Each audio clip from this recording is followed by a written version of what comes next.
everyone, long time no see. Like seriously, it has been quite a while since I have been face to face with the camera. It's a little weird, but I am super excited to be doing this video for you guys today. So today I'm going to be talking to you guys about my top 5 tools that I could not live without in my craft room. So the things that I'm always grabbing, that I use on a consistent basis, really the tools that I absolutely need and are 100% essentials.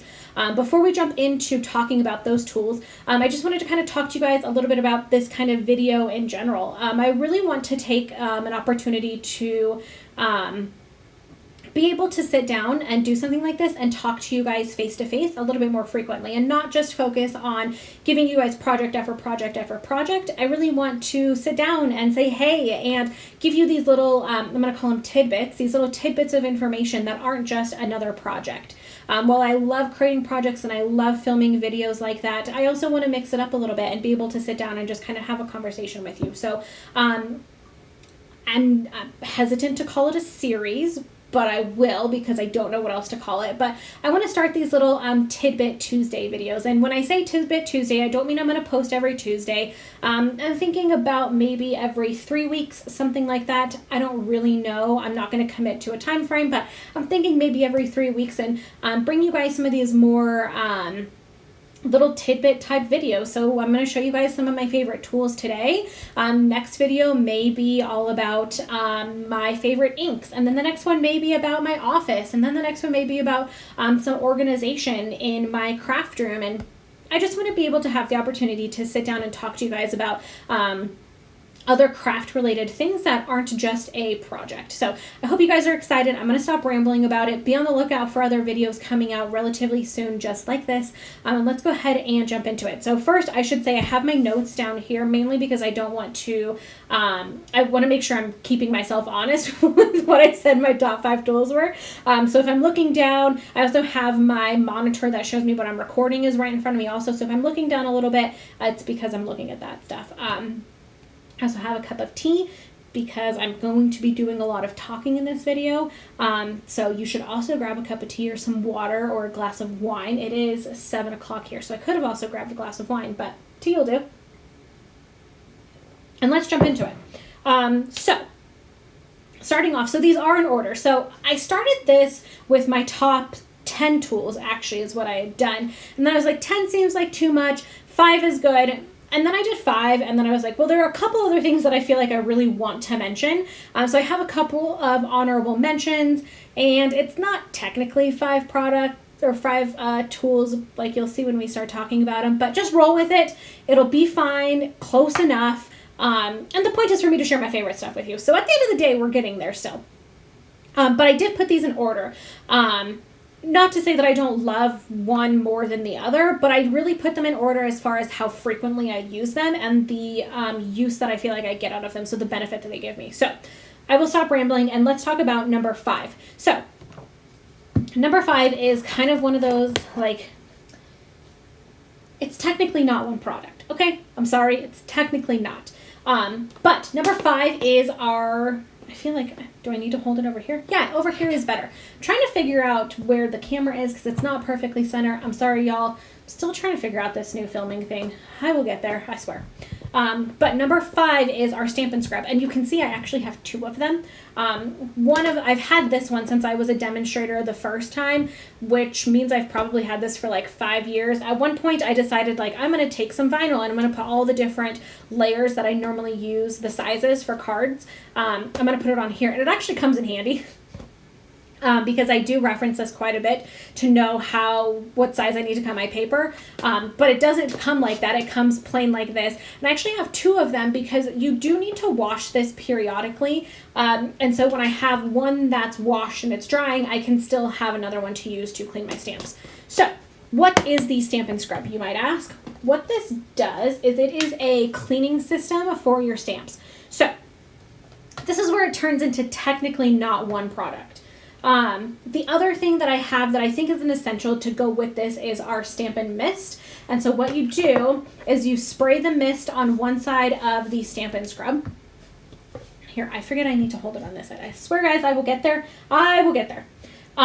So you spray the mist on one side, and then you take your stamp and you clean it on that. think they're done. I think they might actually be done. Anyway, as I was saying, you take the mist and you spray it on one side, and then you rub your stamp on that to clean it, and then you rub it on the other side to dry it off. It is our stamp cleaning system. It works fabulous. Like I said, I've had my other one for probably 5 years. I use it over and over and over again. I used to be really, really particular about cleaning my stamps. I don't care. I don't want to say I don't care, but I'm not as particular about it anymore. I used to be like, I use it and then I'm cleaning it really fast. I'm using it and I'm cleaning it. Now I'm like, there may be some stamps that sit on my desk for like a week before I clean them. It's fine, no big deal. And this cleans them with no question. It's super easy, cleans them up right away. But like I said, I do think that the mist is important to kind of round out the cleaning system is kind of what I call it. And it works really well. So to talk about price, because I do think that's important as we talk about these things, the scrub itself is $18 and then the mist is $11. So another thing to talk about with the mist is we do sell refill bottles, and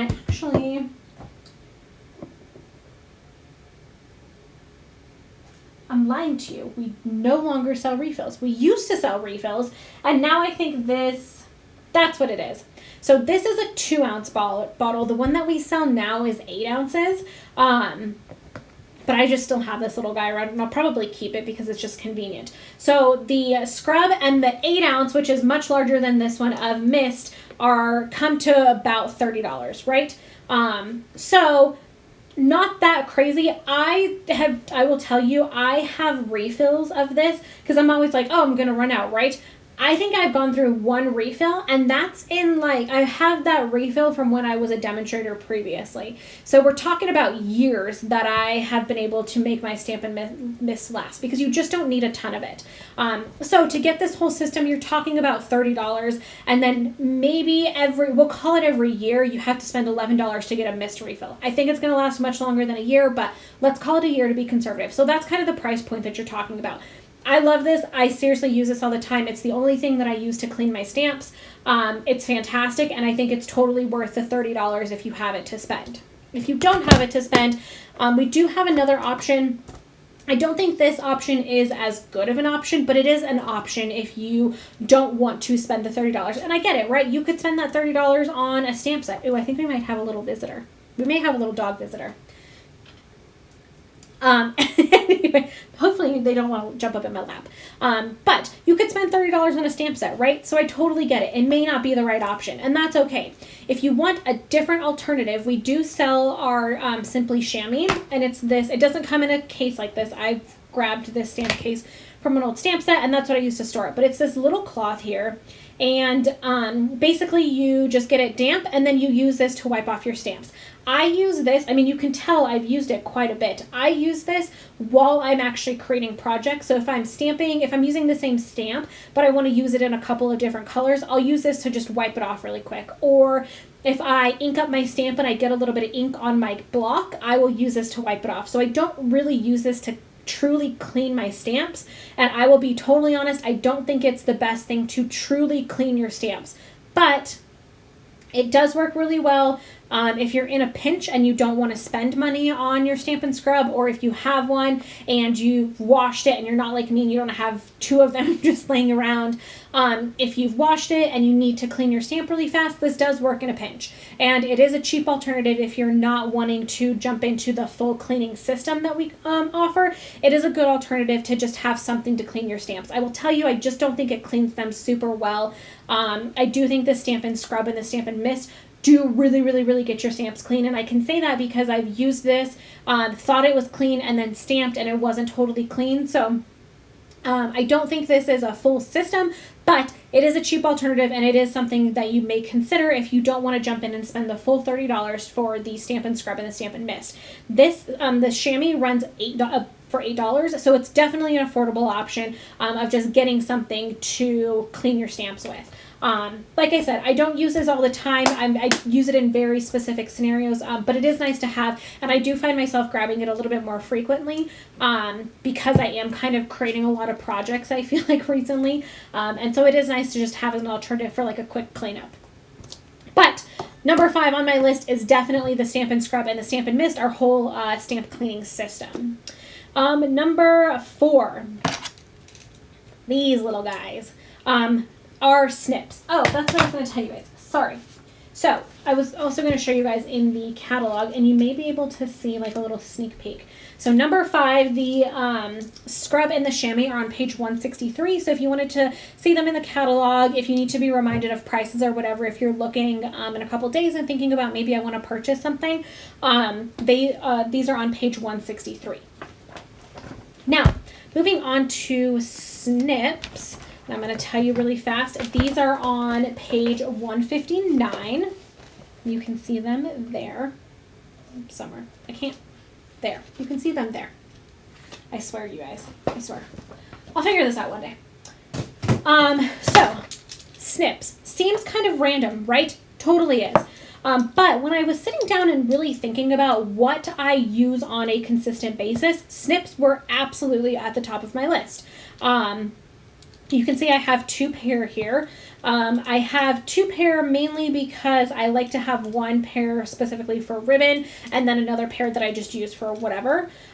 So these have a little ribbon tied to them, so that's how I know those are my ribbon snips, and then these are the all-purpose ones, as I like to call them. So really, the snips are great. I mean, we have dies, and I promise we'll get there in a second. As a little sneak peek to what might be coming up.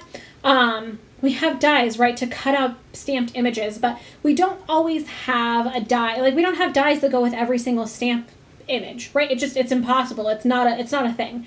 So there are some times where you may have to fussy cut. I hate fussy cutting. Can I just tell you that right now? Like, I avoid fussy cutting in every circumstance. If I have a die, if I have a stamp set where I have 3 images and one of them has a die and the other 2 don't, I'm definitely going to try to figure out how to use the one that has the die. That's just me. I just don't like fussy cutting. Some people love it. I personally do not. But when I do have to, I actually don't hate it as much as I used to, because I know that these snips are really going to help and they're going to be really effective. I like that they come with a little cover on them because they are super duper sharp. I will tell you, they are very sharp. I don't even like leaving these out on my desk. If I am crafting and I use them and I just set that, like, I will always put the cap right back on because they are super duper sharp. And one of these pairs, at this point, I don't know which pair it is, but I've had these for, I would say, at least 3 years, and they're still just as sharp as they ever have been. So I do tend to grab these all the time. If there's any time I need to cut a little something, or like I said, if I'm like, hey, I just really like this image and I'm just going to fussy cut it, I can always count on these. Sorry, I had to take a sip of tea because I'm going to lose my voice if I don't. So these are awesome. Definitely, I think an underrated tool. And something that I think is absolutely essential. These run $10, so they're not super expensive. They're definitely a cheap option for a really good tool. If you aren't going to, or you don't have the ability to invest in something like the cut and emboss machine and some dies, get yourself a $10 pair of snips. They will last you a very long time and they will do the job. I will say that I only use my snips for crafting. I don't use them for anything else. I have, you can see maybe back there, I have a little bin and I have other scissors in there. If I have like a package that I need to open or cutting something up, whatever, I use those. I only use my snips for crafting, but that definitely helps keep them, keep their longevity and gives you the ability to use them for a long time. So number 4, snips. Love them, gotta have them. Number 3, which you may or may not have seen this coming, is on page, I'm gonna remember. It's on page 170, and it is our cut and emboss machine. You guys, I am sorry, but I love this thing. I won't lie to you. I was a little skeptical at first, and I was like, you know, I'm going to get it because I'm a demonstrator. I'll be honest, I knew I was going to get it from the very beginning because I want to show you guys product that we offer and that you can purchase through me, because that's my business. That's my business model. That's what I'm going to do. So I was like, yeah, I'm going to buy it no matter what. But I was like, do I really need it? Like, I already have a big shot, right? Like, do I actually need this? And the answer is yes. I did actually need it. It's awesome, you guys. Like, I can't express to you guys because you really have to use the machine to feel the difference. But I can't express to you guys anymore how much I love this thing. So this is very new. I've had this for, what, 2 weeks now? 2 weeks, 3 weeks, somewhere around there. And it's amazing. I love it. I feel like I'm going to stop holding it because it is a little heavy. It's a die cutting machine, right? It's going to be a little heavy. But I feel like I don't want to say I avoided using my Big Shot because I definitely didn't avoid using it. But I always felt like I wasn't like drawn to picking it up and bringing it over to my desk. One, because it's big and it's clunky and it's just awkward and it's heavy. I say it's heavy. This weighs about the same. But because the platform sides fold up, it's really easy to kind of move around. I have one of the IKEA like cube units. I'm like pointing like you can see. It's right behind the camera. And my Big Shot lived in there. It was right there. I could see it. Like, yep, it's right there. But I just never really wanted to go grab it because it's clunky. It takes up a lot of space on my desk.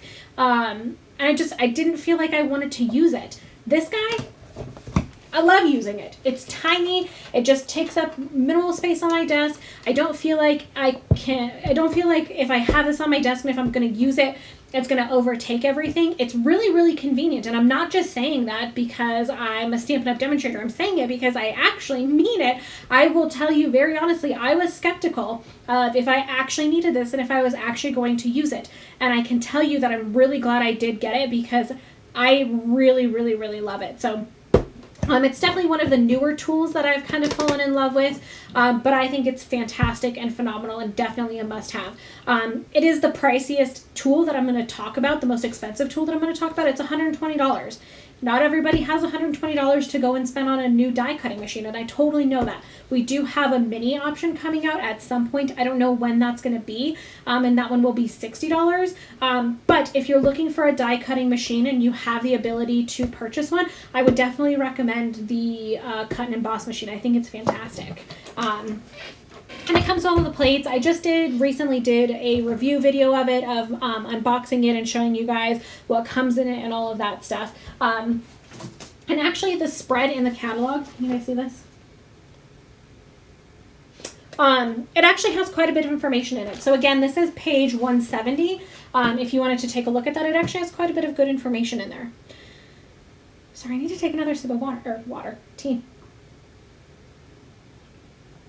Oh, and now my glasses are fogging up. Fun stuff. Aren't you guys so happy that I'm going to do these like chatty, rambly videos? Like, this is what it's going to be like. If you're not into it, I totally get it. Going on to number 2. Number 2 is our paper trimmer. This is on page 51. This runs at $25. So again, it is a little bit more on the expensive side as far as tools. It's definitely not the cheapest tool that we have, but I will say this is probably the most, it's not the most used tool because that's number 1. Hands down, number 1 is my most used tool. This is a very, very close second. I do not ever create a project where I don't use this thing. I know some demonstrators, when they do like big classes or host events and things, excuse me, they have like big industrial paper cutters or like the guillotine machines. I don't. This is the only trimmer that I have, mainly because I just create projects for myself and to film for you guys. This is what I use every single time. Anytime I cut paper, I cut a card base, I score a card base. Anytime I prep anything, I use this little guy. I did have our old trimmer. And when I first got this, I was going to do a review and kind of compare the two. I never filmed a video, but I did compare the two. And by far, it's much better than our old trimmer. If you still have that one, I would highly recommend this one. I like the design of it because it's a rectangle. The old one had like a curve to it, and it was just kind of weird and clunky to store. It is a bigger piece of equipment, so you do have to have a little bit of room to keep it, but it does have this little hook on the top where you could hook it, like get a command hook and put it on like your wall or something, or there's a few different options of how you can store it. It does have 2 blades, so it has the cutting blade and then it has the scoring blade. And I know the only thing that I've really ever seen people talk about, or I should say complain about with this trimmer, is that when they're using it, the blades sometimes pop off of this little track here. I can say I don't ever really have that issue. There are sometimes where I'm cutting and it does feel like it wants to pop off, but if I just keep pushing it and cutting it through, it doesn't, I don't have any issues. I've literally seen people that are like, it flung across the room and all of that. And I'm like, whoa, like I've never had that experience. But that's pretty crazy. So I love this thing. I think it's great. I would say it's probably about like 8 inches wide, and let's say, I don't know, maybe like 14 inches tall. It's super thin, so it doesn't take up, like its height isn't very large, so it has a very low profile. I think this thing is great. It does have the extendable arm. I don't ever use that, honestly, and if I do, it's like a very rare occasion. I usually just use it like this, and I'm good to go. So I love this thing. Like I said, I don't think I could tell you the last time I didn't use this when I create a project. I just don't think it happens. It like literally doesn't exist where I do not use this thing. So that is number 2. Definitely well worth it. Oh, and I should also mention that we do have the replacement blades. So it's initially, what did I say, $25? Yes. It's initially a $25 investment, and then we do have a replacement pack of 4 blades for $12. I have replaced my blades. Again, I use this thing quite a bit every time I do anything. Even if I'm making card packets to give to people or to sell or card classes or whatever, I use this thing. And I've had it since it came out, I think about a year ago. So I want to say I've replaced my blade maybe 3 times. And that's also just because I'm really OCD about it. And anytime I'm like, is there a little bit of fraying on that edge of that paper? I'm going to replace the blade. So we do sell replacement blades, but you don't really have to replace it that often. I use it a lot, and so like I said, I'm also really particular about it, so I replace it pretty frequently. And then number 1, it's going to be a little random, but number 1 is also on page 163. And number 1 is clear blocks. Are clear blocks? Is clear blocks? I'm not sure. Y'all know what I'm trying to say though. I just, when I really sat down to think about what is my number 1 most used tool, is absolutely hands down clear blocks. I use them for everything. I use them obviously every time I create a project. I use them to stamp. I use them as a palette to watercolor on. I use them honestly to like hold things down sometimes. So if you have something that you're gluing and you want to make sure that it stays really flat, you can put it down and use it like as a paperweight. I mean, there are so many different things that you use your clear blocks for when you're creating and when you're crafting. So hands down, my number 1 most used tool. I think like I said, the trimmer was definitely a close second. I think the reason that I put the blocks ahead of my trimmer is because I could be creating one project and use 4 different blocks. Whereas I use my trimmer once and cut a couple things and then I'm done with it. These I use like the entire time I'm crafting. This is really my number 1 essential that I couldn't live with. Like I literally couldn't craft without blocks. If I absolutely had to, I could cut my piece of paper with my snips, right? I could get around having to use my paper trimmer. I literally couldn't craft without these blocks. And I think one thing that I wanted to just kind of talk about was why I like the Stampin' Up! Block so much. So I'll be the first to admit that I haven't used a ton of different companies' blocks. I would say probably in the ballpark of like 5-ish companies. So maybe that's a lot. I don't think that it is just kind of in the grand scheme of things. But I really, really love the Stampin' Up! Blocks. And again, I'm not just saying that because I'm a demonstrator. I swear I'm not. A lot of times I find blocks just feel rough in your hands. A lot of blocks have like a very straight edge. The Stampin' Up! Blocks, and I don't know how well you're going to be able to see this on camera. If you've never used or held a Stampin' Up! Block in your hand, I highly recommend talking to a friend or finding somebody that has one if you don't want to purchase them. But they have rounded edges, and so it feels really, really nice in your hand. There are some blocks that I've used in the past, and I just feel like this literally could cut my hand.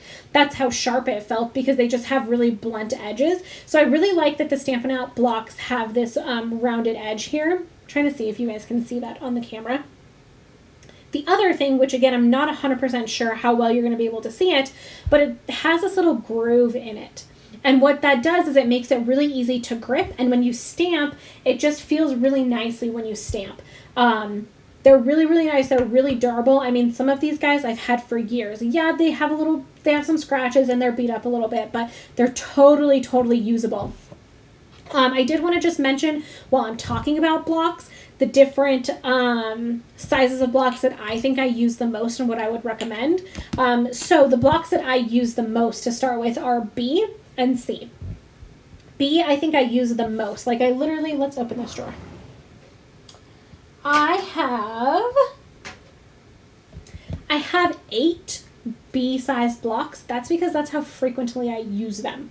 They're just the perfect size. I find that most sentiments, most images that I find myself gravitating towards and using a lot to fit on a B-size block. It's the second smallest size. And then my runner-up is definitely C. These two, I think, are hands down my most used blocks. I think C, I have, 4 of these? Yeah, I have quite a few blocks. But they're really, really nice. So the B block, and so the smaller the block is, the cheaper they are, which is another reason why I think the B blocks are really nice, because they fit most images and they're not the most expensive block to buy. So B is $6, and then the C block is $7. If you are just starting out, you're more of a beginner and you're just kind of dabbling. That's my new word, by the way, in case you guys haven't been following me on Instagram and seeing the stuff that I've been posting in my stories. Dabbling is my new word. Sorry, tangent there. Sorry, I swear I'm losing my voice the more I talk. Which is ironic because all I do at work all day is talk to people. Which actually is probably why I'm losing my voice, because I've spent my whole day talking to people already. But anyway, if you are somebody that's just starting out and you're not really sure that you're totally into the stamping thing and that you're going to like the blocks, I would recommend starting with the D block. It's a very good versatile size. It's big enough where you can use a little bit of larger images than you can use with B and C. But it's not too big to where it's just cumbersome and it doesn't work really well and you're limited to being able to use small things, or it's just a lot harder. D is definitely the best size for a beginner. Like I said, somebody that just wants to use the block, get a hold of it, feel it, kind of play around with it. I would definitely recommend the D block. If you sign up for Paper Pumpkin, I believe you actually get a D size block in your first kit, like with your first, when you first sign up. I don't think it's the full size or the full, I don't want to say full size because it's the same size. I don't think it's the full width that these blocks are. I think it's a little bit thinner, but it is the D size block, so you can kind of play with that and see, get the feel for it and see the size of it and see if it's something that you think you like. But hands down, our clear blocks are my #1 most used tool, no matter what. I'm done. I've rambled enough about blocks. Think I'm good. So those are my top 5 tools. Now, like I said, I did have a couple of runner-ups that I did want to talk about, just because I think they are really useful tools and I do use them quite a bit. So,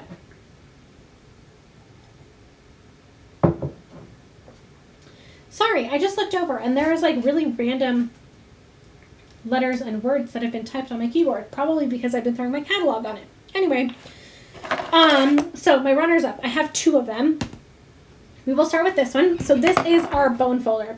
I really debated on if this fell into my top 5 tools. Because I use it all the time. Every time I create a project, I use this. It's really sturdy. It's really well made. And it's one of those things that I think is definitely underrated. People don't think about having a good bone folder as part of their crafting toolkit, if that's what you want to call it. But it makes the world of difference. Like I have... Before I got the Stampin' Up! One, I had this guy, which is this multi-tool from Martha Stewart that I bought from Michael's 10 years ago or something, and it's broken. But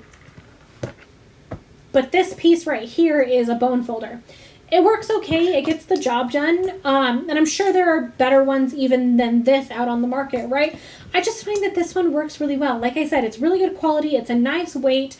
I've beat this thing to heck and it still looks fabulous. And I use it all the time. I think why it didn't fall in the top 5 for me was mainly because it's not very versatile. I mean, I use it every single time I create a project, but I use it to score my paper and then I'm kind of done with it. So I didn't think it was like really, I couldn't live without this. Like I could get by without it, but I just really like having it, which is why it kind of fell into the runner-up category for me. And then the second runner-up and the last thing that I will ramble about today is the Take Your Pick tool. So I have a very strong love-hate relationship with this thing.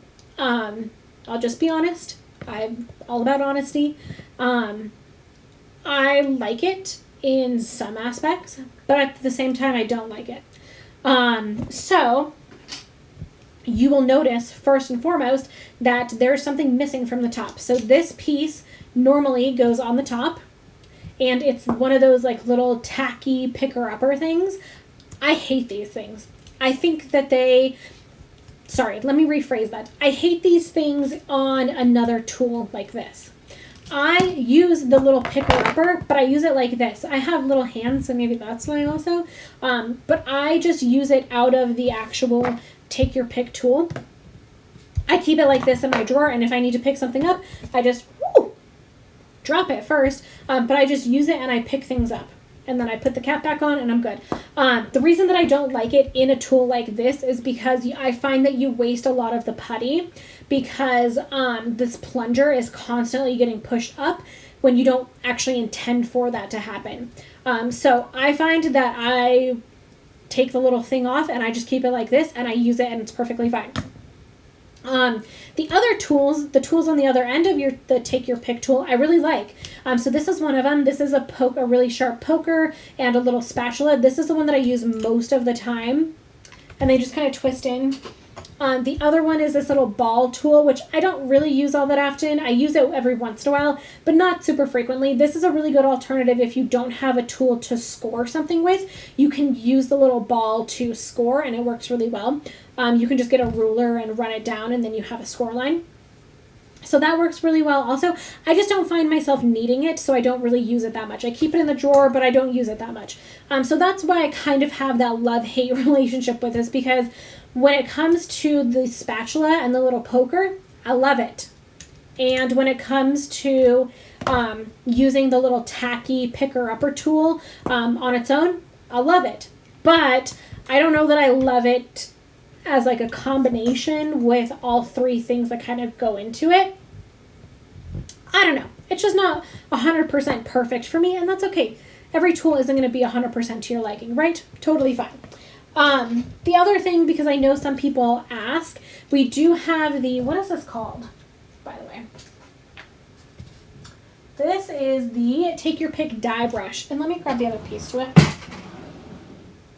So, what you can do, so that end that the little tacky piece goes into like that, you can take that out and you have this brush, this like wire brush that turns in instead. And what you can do is you can take a piece that you've die cut that has a lot of intricate pieces that you want to punch out, and you can put that on this little mat. So I'm trying to show you guys. You can put it on this mat and then roll this brush over it, and it helps kind of like pop out all those little pieces. I'll be honest, I don't ever use this. Because I don't keep it all together, right? Like I don't keep the brush on here all the time, and I'd have to pull this little thing out. I know it doesn't sound like a lot of work, but to me, I'd rather just use the poker and poke out all the little pieces than have to worry about fiddling with another tool. So again, I think the Take Your Pick tool for some people may be a godsend and a lifesaver, and like I love it and I use it, and it's the perfect thing for me. For me, it just doesn't give me, like I don't get use out of everything that comes with it, I guess, is the the only drawback for me. What I do use, I love. Like I said, I love using the little poker and the little spatula and using the putty tool to pick things up and to place things. I absolutely love. I just don't love it all together in like the package that it comes in, I guess is maybe the right way to put it. So, again, kind of a runner-up because I do find it very useful and it is something I grab a lot, but not really my top 5 because I do have that kind of love-hate relationship with it. So, anywho, those are my top 5 tools. So I hope you guys enjoyed this. Again, I kind of want to do these more like rambly videos where I get to just sit and talk to you guys. I don't know what I'm doing here. I think I'm just getting delirious because I've been talking for 30 minutes. So yeah, I hope you guys enjoyed this. Be on the lookout for more of these Tidbit Tuesday videos. I promise not all of them are going to be this long, but I had a lot to say about all of these products. So I hope you guys enjoyed. As always, you can find all of these things that I just talked about 24/7 just by going to littlemooncreation.stampinup.net. You can visit my blog, which has a bunch of information on it also, which is on my website at littlemooncreation.com. If you have any questions, if you just want to chat, I am always available. You can find me on Instagram. I'm on Instagram quite a bit. That's probably the most active place that I'm at. So I hope you guys enjoyed today's video, and I will see you guys in the next one. Bye!